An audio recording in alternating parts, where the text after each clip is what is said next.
ہم بغیر دلیل کے نہ کسی کو مانتے ہیں، نہ ہم بغیر دلیل کے کسی کو چھوڑتے ہیں۔ ہماری محبت بھی ہے تو کسی وجہ سے، ہماری نفرت بھی ہے تو کسی وجہ سے۔ زمانہ صدیوں سے ہم پہ یہ اعتراض کر رہا ہے کہ شیعہ فلاں کو نہیں مانتے، فلاں کو نہیں مانتے، فلاں کو نہیں مانتے، فلاں کو نہیں مانتے، بلکہ سوال یہ ہونا چاہیے تھا کہ کیوں نہیں مانتے۔ ہماری شیعت اس کیوں کے اندر چھپی ہوئی تھی، ہماری شیعت اس کیوں کے اندر ہے۔ ہم مدلل ترین لوگ ہیں، مہذب ترین لوگ ہیں، ہمارے ہاں شرط دلیل ہے، اور یہ واحد مسلک ہے، واحد مسلک یہ فقہ جعفریہ ہے، یہ روایتوں سے نہیں لیا گیا، قرآن کی آیتوں سے لیا گیا۔ بسم اللہ سے یہ واحد مسلک ہے جہاں راوی کو حجت نہیں مانا گیا، معصوم کو حجت مانا گیا ہے۔ ہم نے یہ نہیں دیکھا کہ کس راوی نے کیا لکھا ہے، ہم نے یہ دیکھا کس معصوم نے کیا کہا ہے۔ ہمارے ہاں ایک بھی کڑی غیر معصوم کی نہیں آئی۔ ہمیں مجتہد نے بھی کہا ہے نا کہ یہ کرو، تو ہم نے اس سے بھی پوچھا ہے کہ تو نے کس معصوم سے سنا ہے۔ ہمارے ہاں غیر معصوم کو ایک لمحے کے لیے بھی مستند نہیں سمجھا گیا۔ ہمارے ہاں سند قرآن ہے، حدیث پیغمبر ہے، پھر فرمان معصوم ہے۔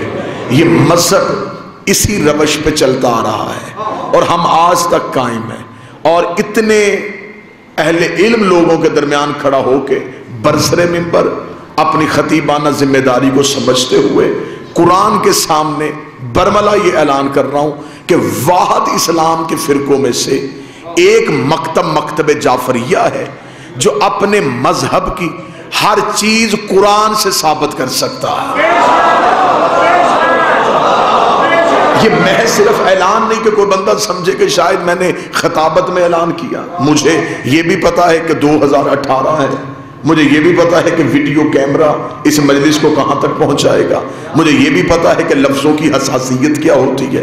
میں پھر بھی کہہ رہا ہوں، ہم اپنے مذہب کی ہر چیز قرآن سے ثابت کر سکتے ہیں۔ ہم اپنے کالے لباس سے لے کے ذوالجناح کی تعظیم تک ہر چیز بڑے احسن طریقے سے قرآن سے ثابت کر سکتے ہیں۔ اور جن لوگوں کے چہروں پہ ہلکی سی پریشانی آئی ہے ان کی پریشانی دور کیے دیتا ہوں۔ ہمارا مذہب قرآن میں اس لیے ہے کہ ہمارا امام قرآن میں ہے۔ بسم اللہ سے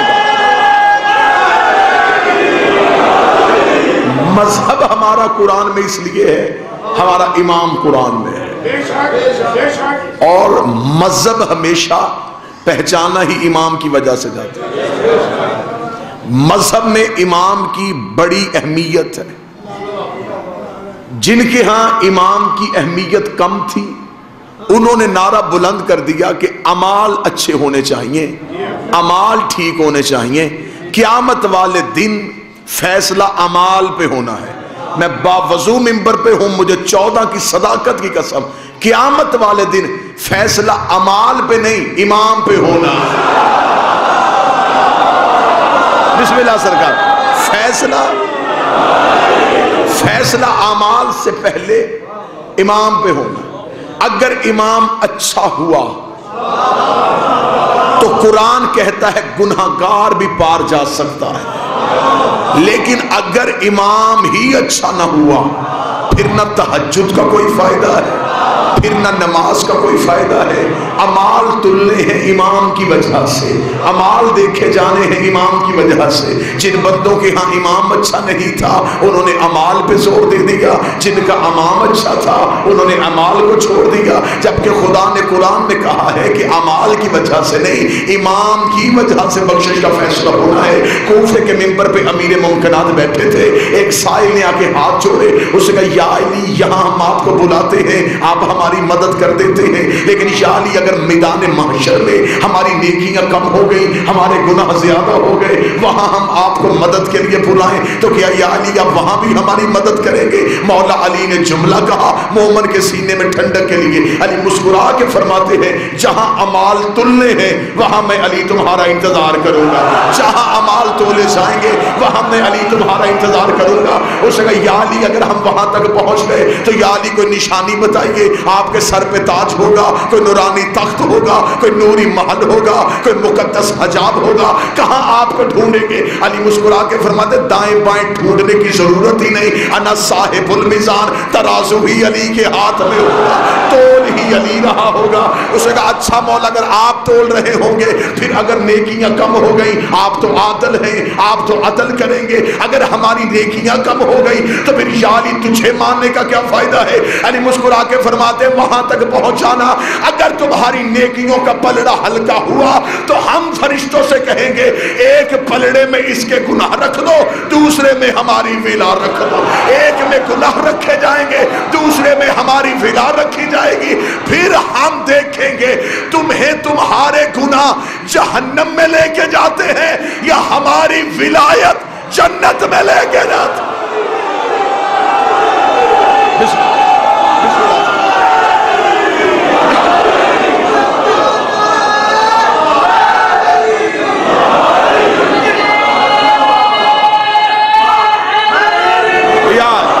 بسم اللہ بابا سے فیصلہ ہونا ہے امام کی وجہ سے. امام اچھا ہونا چاہیے، امام ٹھیک ہونا چاہیے، پار جانے کی گنجائش ہے. لوگ کہتے ہیں نہیں جی امام اچھا ہوگا، اعمال تو اپنے ہی کام آنے. تو اپنے باپ کو نماز بھیج سکتا ہے،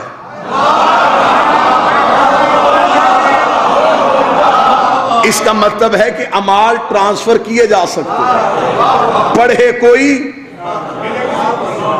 اجر کسی کو، روزہ رکھے کوئی ثواب کسی کو، اس کا مطلب کوئی کسی کو دے سکتا ہے. تو جب تو باپ کو دے سکتا ہے علی نوکروں کو نہیں دے سکتا. مولا امیر المومنین نے اپنی نمازوں میں سے تو ہمیں نمازیں اٹھا کے دینی نہیں، کائنات کی عبادتیں بھی تھوڑی پڑ گئیں اور علی کی خندق کی ایک ضربت جو ہے وہی ثقلین کی عبادتوں سے افضل ہے. لہذا دنیا میں کوشش کرنا امام ٹھیک رہے، امام اچھا رہے. اب یہ نہیں کہ صرف علی کو مان لیا ہے تو اب یہی نہیں، اب ساری زندگی علی ولی اللہ پہ پکے رہنا، ولایت علی کے دامن کو نہیں چھوڑنا. زمانہ لاکھ سازشیں کرے گا، زمانہ بن بن کے تمہارے سامنے آئے گا، لوگ تم سے علی چھیننے کی کوشش کریں گے. کوشش کرنا سب کچھ دے دینا، علی نہ دینا. گھر دے دینا، سر دے دینا، اولاد دے دینا، مال دے دینا، علی نہ دینا. تمہارے آخری سہارے کا نام علی ہے. لہذا امام بہتر ہونا چاہیے. میں نے دعویٰ کیا اور کبھی بھی زندگی میں قوم کو تنہا چھوڑ کے میں مجمع جانے کا قائل نہیں کہ میں نے ممبر پہ دعویٰ کیا میں یہاں سے چلا جاؤں لوگ پریشان رہیں کہ دعوے کی حد تک ہی رہ گیا، دلیل ایک بھی نہیں دے کے گیا. قبلہ جابر صاحب میں نے دعویٰ کیا کہ امام اچھا ہو گناہگار پار ہو سکتے ہیں. سرکار گناہگار امام ہو تو نیک بھی جہنم میں جائیں گے. آج بندوں نے تصور قیامت رکھا ہے کہ قیامت والے دن ہم جائیں گے، تخت ہوگا، تخت پہ اللہ بیٹھا ہوگا، ہم جا کے اپنے اپنے اعمال اللہ کو دکھائیں گے، اللہ ہمارے اعمال کا رجسٹر کھولے گا، ہماری نیکیاں دیکھے گا، ہمارے گناہ دیکھے گا، پھر اللہ فیصلہ کرے گا کہ جنت میں بھیجنا ہے یا جہنم میں بھیجنا ہے. اللہ نے قیامت کا سارا منظر قرآن میں پہلے بیان کر دیا ہے. خدا نے کہا دنیا میں ان لالچ ان چکروں میں نہ رہنا کہ تم نے قیامت والے دن آ کے اللہ کو حساب دینا ہے. خدا کہتا میں محشر کے میدان کا منظر ابھی بتا دیتا ہوں، میں نے ایک ایک بندہ اٹھا کے اس کے اعمال نہیں دیکھنے. خدا کہتا میں نے تمہیں بلانا ہی امام کے نام پہ. وہاں ایسا کچھ ہے ہی نہیں کہ ایک بندہ آئے اپنے اعمال دکھائے. خدا کہتا ہے یوم ندعو کل اناس بامامہم، ہم تمہیں بلائیں گے تمہارے امام کے نام پہ. آگے امام ہوگا، پیچھے ماننے والے ہوں گے. آگے امام ہوگا، پیچھے ماننے والے ہوں گے. خدا کہتا میں نے اعمال نہیں دیکھنے، میں نے پہلے امام دیکھنے. قبلہ تشریف فرمائیں وَجَعَلْنَا أَئِمَّةً يَدْعُونَ إِلَى النَّارِ، اور کچھ امام ہی جہنم میں نہیں جائیں گے، ماننے والوں کو بھی جہنم میں لے جائیں گے. ماننے والے پیچھے اعمال لے کے کھڑے ہوں گے، میرے مالک اعمال تو دیکھ. فرمایا اعمال کیسے دیکھوں جب تمہارا امام ہی ٹھیک نہیں ہے؟ نمازیں تو تمہاری امام کی وجہ سے. اب اس کا مطلب ہے کہ قیامت والے دن پہلے امام دیکھے جانے ہیں. امام سے فیصلہ ہونا ہے کہ ماننے والے کیسے ہیں.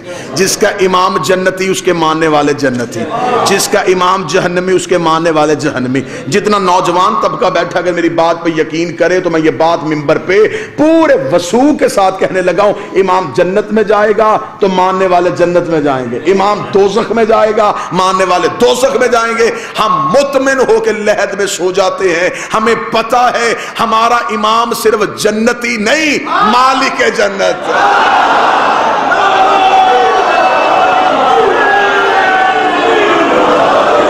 گھبرائیں تو تب اگر بھائی ہم گھبرائیں تو تب اگر انہوں نے کسی سے لے کے جنت دینی. مالک ہی یہ. اب آئیے جو دعویٰ کیا اس کی قرآن سے دلیل پوچھتے ہیں کہ کیا یہ دعویٰ برحق ہے یا نہیں ہے. قبلہ قرآن کہتا ہے کہ چاندنی رات تھی، دو امام گھر سے نکلے، ایک حق کا امام ایک باطل کا امام. حق کے امام کا نام موسیٰ، باطل کے امام کا نام فرعون. آگے موسیٰ، پیچھے موسیٰ کے مٹھی بھر مسلمان، اس کے پیچھے فرعون، پیچھے فرعون کا لشکر. فرعون کا لشکر موسیٰ کی قوم کا پیچھا کر رہا تھا. قوم موسیٰ پہ یقین کر کے گھر سے نکل آئی تھی. بھاگتے بھاگتے قرآن نے پورا منظر، یہ جو اللہ نے پرانے نبیوں کی باتیں لکھی ہیں یہ کتاب کو موٹا کرنے کے لیے نہیں لکھی، یہ نصیحت کے لیے لکھی ہیں تاکہ نصیحتیں حاصل ہوں. خدا کا سامنے آ گیا جون بھائی دریائے نیل کی موجوں کا آنا تھا. موسیٰ کے ماننے والے گھبرا گئے. انہوں نے گھبرا کے کہا موسیٰ اب کہاں جائیں گے؟ اگر آگے جائیں گے تو دریا میں گریں گے، اگر پیچھے جائیں گے تو فرعون سے مریں گے. اب ہمیں بتا دریا میں گرنا ہے یا فرعون سے مرنا ہے؟ اگر تو کہے گا دریا میں گر جاؤ تو ہم دریا میں گر جاتے ہیں. اگر کہو گے ہاتھ روکو اور یہی فرعون کی تلوار کے نیچے سر دے دو تو ہم فرعون کی تلوار کے نیچے مر جائیں گے. لیکن موسیٰ تو ہمارا امام ہے، تو صرف اتنا بتا گرنا ہے یا مرنا ہے، دریا میں گرنا ہے یا مرنا ہے. خدا نے پورا واقعہ لکھ کے ہمیں نصیحت دی ہے کہ امت پہ مشکل بنی، انہوں نے اللہ کو نہیں بلایا، امام کو بلایا. جو بول سکتا ہے وہ زحمت فرمائے. قوم پہ مشکل بنی، قوم پہ مصیبت آئی، انہوں نے یا اللہ مدد کا نعرہ نہیں لگایا. انہوں نے یہ نہیں کہا کہ اب تو بچا، انہوں نے کہا موسیٰ بچانا بھی تو نے بتایا کہ وہ ہے، اب تو بچا. قوم نے موسیٰ کو پکارا، موسیٰ نے اللہ کو بلایا. خدا نے کا طریقہ ہی یہ ہے، قوم حجت کو بلائے. خدا نے کا طریقہ ہی یہ ہے، قوم پکارے گی حجت کو، حجت پکارے گی اللہ کو. قوم نے موسیٰ کو پکارا، موسیٰ نے اللہ کو پکارا. موسیٰ نے کہا میرے مالک کیا کروں؟ آواز قدرت آئی موسیٰ پریشان نہ ہو، میں نے تجھے عصا معجزے میں دیا، اس عصا کو دریا پہ مار. موسیٰ نے عصا کو دریا پہ مارا، لہریں پھٹ گئیں، رستہ بن گیا. رستہ بن گیا ایک، قومیں تھی 12 قوموں میں جنگ چھڑ گئی. ایک نے کہا پہلے ہم گزریں گے، دوسرے کا پہلے ہم گزریں گے، تیسرے کا پہلے ہم گزریں گے. موسیٰ نے کہا میرے مالک رستہ ایک بنا دیا، قبیلے میرے پیچھے 12 ہے. آواز خدا موسیٰ پریشان کیوں ہوتا ہے؟ عصا کو دوبارہ دریا پہ مار دے. موسیٰ نے عصا کو دوبارہ دریا پہ مارا. قرآن کہتا ہے رستے بن گئے 12، رستے بن گئے 12، رستے بن گئے 12، نہ 3 نہ 13، رستے بنے 12. ہدایت کے رستے ہوتے ہی 12 ہے، نجات کے رستے ہوتے ہی 12 ہے. اب یہاں سے لے کے آخر بیٹھے عزادار تک خدا نے امام کی طاقت بتائی ہے. خدا نے کہا ایک امام میں اتنی طاقت ہے کہ وہ 12 قومیں پار کروا دیتا ہے. 12 اماموں میں اتنی طاقت نہیں کہ وہ ایک قوم کا پار کر. سارے مل کے ہاتھ اٹھا کے حیدری.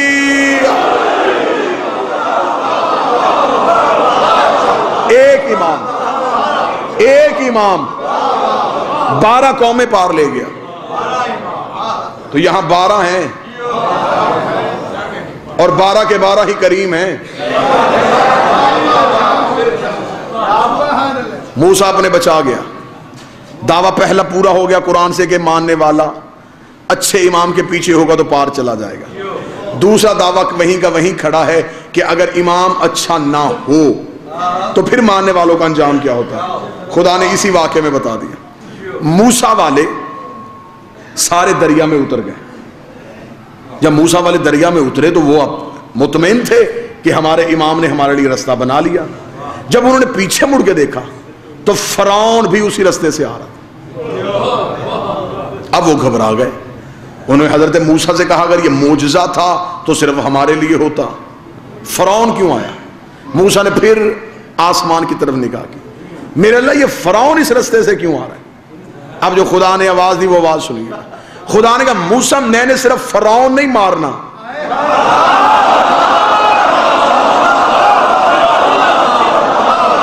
آخری فرعونی بھی مارنا۔ صرف فرعون سے انتقام نہیں لینا، صرف امام نہیں مارنا،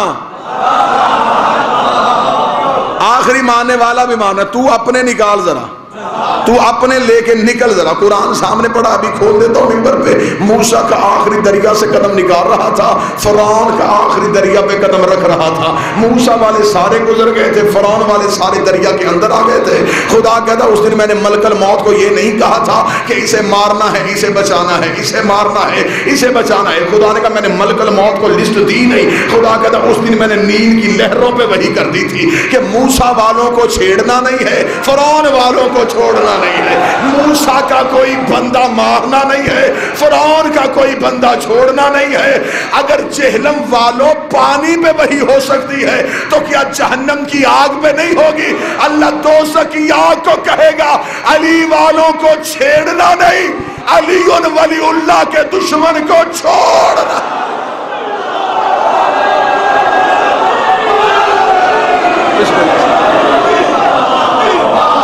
سارے پار،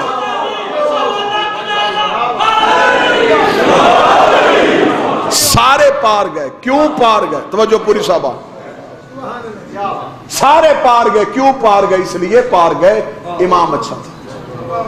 فرعون والے سارے غرق ہو گئے۔ اب یہ جملہ میرا نہیں، جملہ خطیب آل محمد قبلہ حسن زیدی صاحب کا ہے۔ وہ فرعون کی موت کو ایک جملے میں پڑھا کرتے تھے، وہ کہتے تھے مصری تھا گھل کے مر گیا، مصری تھا۔ فرعون کے سارے ختم ہو گئے، موسیٰ کے سارے بچ گئے۔ موسیٰ کے سارے بندے اچھے نہیں تھے، بچ گئے، امام اچھا تھا۔ فرعون کے پیچھے چند مسکین بھی تھے، مارے گئے۔ کیوں؟ امام اچھا نہیں تھا۔ اب قرآن نے ہی قبلہ واقعے کو بڑھایا کہ جب حضرت موسیٰ دریا سے نکل کے تو اپنے بندے پورے کر رہے تھے کہ جو میرے ساتھ آئے وہ پورے ہی ہیں، جب حضرت موسیٰ گنتی کر رہے ہیں تو ایک بندہ وہ اپنا منہ چھپا رہا ہے۔ موسیٰ کی نظر سیدھی اس پہ پڑی، موسیٰ نے کہا یہ کون ہے؟ موسیٰ نے کہا ادھر آ۔ اب وہ جو سامنے آیا تو وہ سامری جادوگر گھر سے فرعون کے پیچھے چلا تھا اور پار موسیٰ کے پیچھے آ گیا۔ حضرت موسیٰ اسے دیکھ کے حیران ہوئے۔ موسیٰ نے کہا سامری، یہ سب سے بڑا بدبخت تھا۔ فرعون کو کس نے سجدہ کرنا تھا؟ کرواتا ہی یہ تھا، جادو یہ دکھاتا تھا، رسیوں کے سانپ یہ بناتا، لوگ ڈرتے یہ فرعون کو سجدہ کر دیتا اور کر کے کہتا کہ میرے پاس جتنی طاقت ہے اس اللہ کی وجہ سے، تو لوگ اس کے ڈر کی وجہ سے اللہ کو مان لیتے۔ یہ بات اصول ہے انسانی، بالکل نیچر کے مطابق۔ انسان ڈرتا کسی سے ہے، سجدہ کسی کو کر دیتا ہے۔ اگر بندے میرے جملے میں ساتھ دے گے تو جملہ پوری مجلس میں سب سے وزنی ہے۔ بندے ڈرتے سامری سے تھے، سجدہ فرعون کو کر دیتے تھے۔ بندے ڈرتے علی کی تلوار سے تھے، سجدہ اللہ کو کر دیتے۔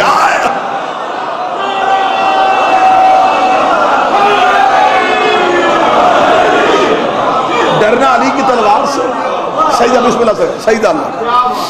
اب یہ سجدہ کرواتا تھا فرعون کو، اس نے سب سے پہلے ربکم الاعلی کا لفظ اسی نے بولا تھا۔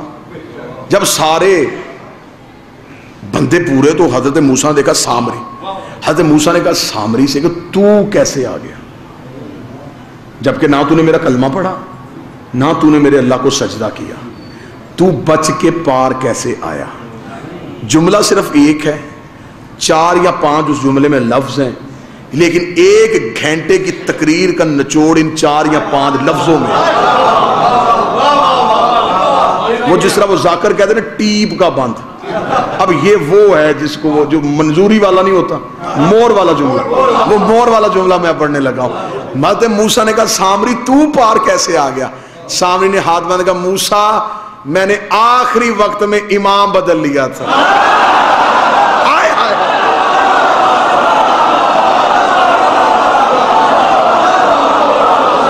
آخری وقت میں امام بدل لیا.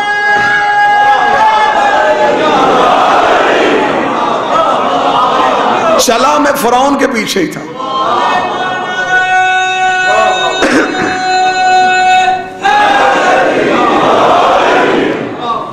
تو ابھی رستہ نہیں بنا. اس نے کہا ابھی رستہ بنا نہیں تھا. دریا میں رستہ بننے سے پہلے میں تیرے پیچھے آ گیا تھا. حضرت موسیٰ نے کہا جب دریا میں رستہ بنا نہیں تو میرے پیچھے کیوں آیا؟ اب اس نے جو وجہ بتائی وہ وجہ بھی اللہ نے بتایا. اس نے کہا موسیٰ جب تو دریا کی طرف جا رہا تھا نا تو میں سوچ رہا تھا کہ کیا موسیٰ کو نظر نہیں آ رہا کہ سامنے دریا ہے, لیکن تو بھاگتا جا رہا تھا. تیرا جانا بتا رہا تھا کہ تیرے پیچھے کوئی ہے.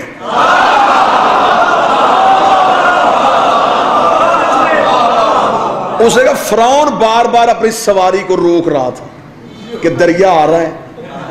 وہ بریک کی پوزیشن میں تھا کہ یہ نہ ہو کہ بالکل سواری دریا کے درمیان میں جا کے رکے. وہ ہم رک رہے تھے, تو بھاگ رہا تھا.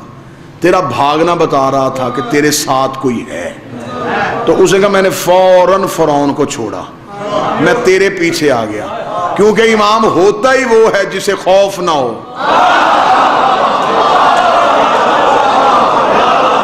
جو ڈر جائے بابا جی وہ امام کہتا. تیرے چہرے پہ نہ ڈر نہ خوف نہ گھبراہٹ.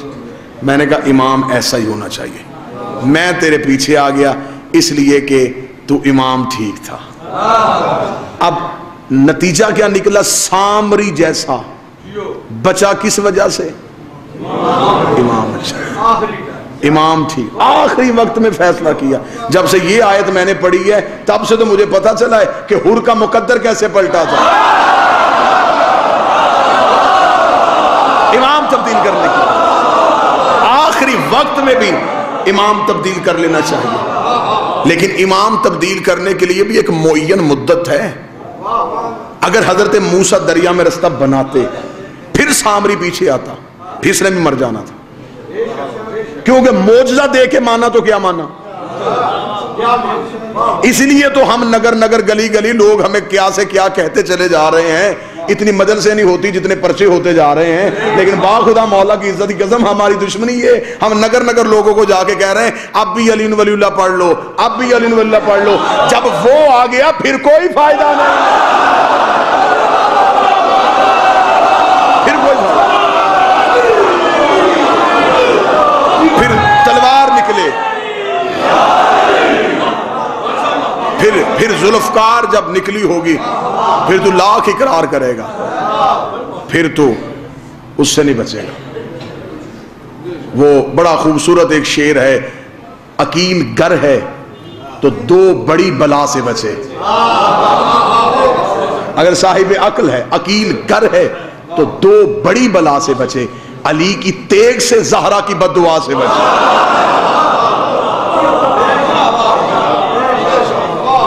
دو چیزوں کی زد میں نہ آنا, ایک علی کی تلوار کے نیچے نہ آنا اور ایک زہرا کی بددعا کے نیچے. اور علی کی تیغ ہے ولایت کے دشمنوں کے لیے اور زہرا کی بددعا ہے ماتم کے دشمن کے لیے, کیونکہ ماتم سیدہ کی دعا ہے اور ہر وہ بدبخت جو ماتم کا انکار کرے اسے زہرا کی بددعا ہے. اب اگر اجازت دے تو میں اسی بات کو آگے بڑھاؤں. سامری جادوگر بچا, کس وجہ سے بچا؟ امام اچھا. لیکن بچ گیا امام کی وجہ سے. پھر یہ سامنے بھی موسیٰ کے آ گیا. حضرت موسیٰ 40 دن کے لیے کوہ طور پہ گئے, اسے موقع مل گیا. اس نے پیچھے سے ایک بچڑا بنایا اور اسے سجدہ کروا دیا. یہ بڑے بڑے بدبختوں کو عادت ہوتی ہے جب حجت نہ ہونا, کوئی تو بندہ ہو جو صدر کی قیمت ہو. یہ بڑے بڑے بد دعائے بندے بھی ہوتے ہیں, بے استادے بندے بھی ہوتے ہیں کہ جب حجت نہ ہو پھر حجت کی جگہ پہ آ جانا, پھر دین کی تباہی کرنا, پھر دین کو برباد کرنا, پھر حجت کا انکار کروا کے لوگوں سے کہیں اور سجدہ کروانا. یہ نشانی ہوتی ہے حجت کی ظاہری طور پہ عدم موجودگی میں. حضرت موسیٰ صرف 40 دن کے لیے کوہ طور پہ گئے, مٹھی بھر تو بندے مسلمان کیے تھے حضرت موسیٰ, لاکھوں کا رش تو موسیٰ کے پیچھے تھا ہی کوئی نہیں, 100 کے یہ سینکڑوں میں تعداد تھی جو بندے مسلمان کیے تھے. حضرت موسیٰ جب کوہ طور سے واپس پلٹے, کوئی پروٹوکول نہیں, کوئی لینے والا نہیں. حضرت موسیٰ پریشان, پہلے میں کوہ طور سے آتا لمبی لائنیں لگی ہوتی, آج میں آیا ہوں بندہ ہی کوئی نہیں آیا. حضرت موسیٰ سیدھے گئے اپنے بھائی ہارون کے پاس, وہ جاتے ہوئے ہارون کو چھوڑ کے گئے تھے. نبی جب بھی جائے کسی کو چھوڑ کے جاتا ہے, وہ چھوڑ گئے تھے حضرت ہارون کو. قرآن کہتا ہے کہ حضرت ہارون کے پاس آئے اور حضرت ہارون کے پاس آ کے حضرت موسیٰ نے استفسار کیا, پوچھا, وضاحت مانگی کہ وہ میرے امتی کہاں ہیں. حضرت موسیٰ نے کہا کون سے؟ ہارون نے کہا کون سے امتی؟ وہ جو بندے اللہ کو سجدہ کرتے تھے. جب حضرت ہارون پہ سیخ پا ہوئے نا حضرت موسیٰ, تو پھر حضرت ہارون نے کہا پھر سچ بولوں, وہ جسے بچایا تھا نا. اچھا یہ بھی شروع سے عادت ہے, جسے بچائے نا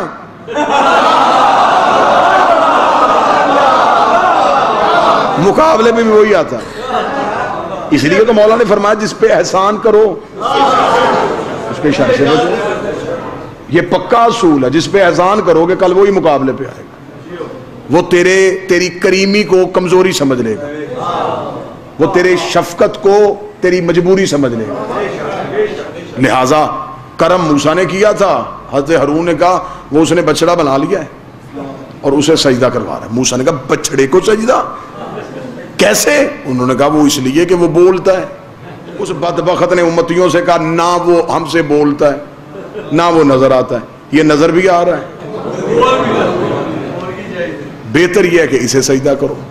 لہٰذا لوگ مذہب میں جدت پسند بڑے ہوتے ہیں, یہ شروع سے عادت ہے. بندے مذہب میں بڑا آسان پن ڈھونڈتے ہیں کہ آسانی مل جائے. آج بندوں کو کہہ دو نا جی کہ گھر میں بیٹھ کے بھی مجلس ہو جاتی ہے, صبح مجمع خالی ہوگا, اس لیے کہ لوگ مذہب میں آزادی مانگتے ہیں. انہوں نے کہا اس نے سجدہ کرنا شروع کر دیا. اب حضرت موسیٰ جلال میں آئے, کیونکہ قرآن میں حضرت موسیٰ کو موسیٰ غضبان کہا گیا ہے, غضب والا موسیٰ, جلال والا موسیٰ.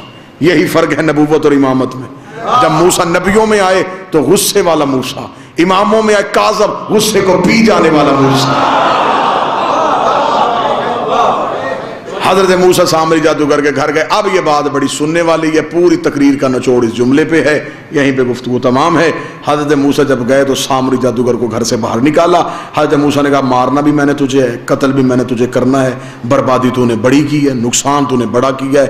امت ایک ایک بندہ مسلمان کرنے کے لیے مجھے مہینوں لگے تھے اور تو نے لمحوں میں 40 دن میں میرے سالوں کی محنت برباد کی. اب صرف اتنا بتا کہ کس چیز سے تو سجدہ کرواتا ہے. وہ بچڑا سامنے لا. اب وہ گیا, موسیٰ کے ڈر کی وجہ سے وہ بچڑا لے آیا اور لا کے اس نے سامنے کھڑا کر دیا. توجہ صاحبانہ میری طرف کیجئے گا, اب میں سامری کا انجام پڑھنے لگا ہوں, آپ نے دھیان میری طرف کیا. اس نے لا کے بچڑا حضرت موسیٰ کے سامنے کھڑا کر دیا. جب بچڑا حضرت موسیٰ کے سامنے آیا, اب حضرت موسیٰ نے کہا صرف بچڑا دکھانا, میرے سامنے اسے بلوا. اب ایک لمحے کے لیے آپ کا دھیان ادھر ادھر گیا نا جی, تو ساری محنت ضائع ہو رہی ہے. حضرت موسیٰ نے کہا صرف بچڑا دکھانا, جیسے تو اسے بلواتا ہے نا بلوا. اب حضرت موسیٰ جانتے تھے کہ اگر یہ جادو سے بلواتا ہے تو نبی کے سامنے جادو ہو نہیں سکتا, حجت کے سامنے جادو نہیں ہوتا. حضرت موسیٰ نے کہا بلوا.